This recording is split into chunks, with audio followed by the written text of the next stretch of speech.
Hello friends, एक महत्वपूर्ण बात आप लोगों के साथ साझा करना चाहूँगा। एक बार सुकरात से किसी व्यक्ति ने कहा, आप तो अपार ज्ञानी हैं, अपार बुद्धि से युक्त हैं, आपके अंदर अपार क्षमताएं हैं, आप तो दुनिया का सारा संसार जानते हैं, ज्ञानी पुरुष हैं। तो सुकरात ने मुस्कुराते हुए कहा कि मैं यही जानना चाहता हूँ कि मैं क्या जानता हूँ, और सच तो ये है कि मैं कुछ नहीं जानता।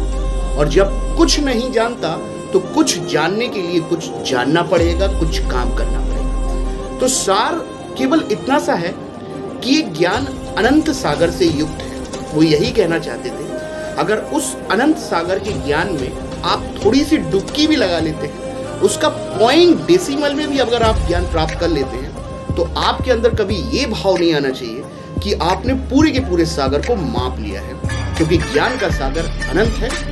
और इतना सा ज्ञान प्राप्त कर लेने से आपने संपूर्ण ज्ञान प्राप्त नहीं कर लिया। तो मन में कभी भी ये भाव मत पालिए कि आपने सारा ज्ञान अर्जित कर लिया। नहीं, सीखते रहिए।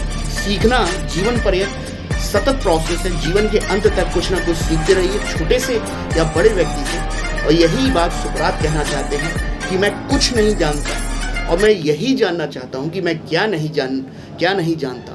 और जब क्या नहीं जानता तो क्या जानना है, तो उसके लिए वर्क तो करना पड़ेगा।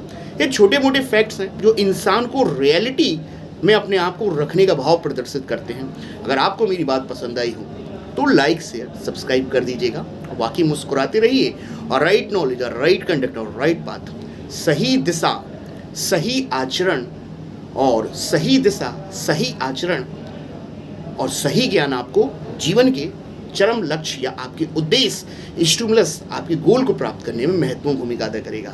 Thank you. आपका अपना सतेंद्र।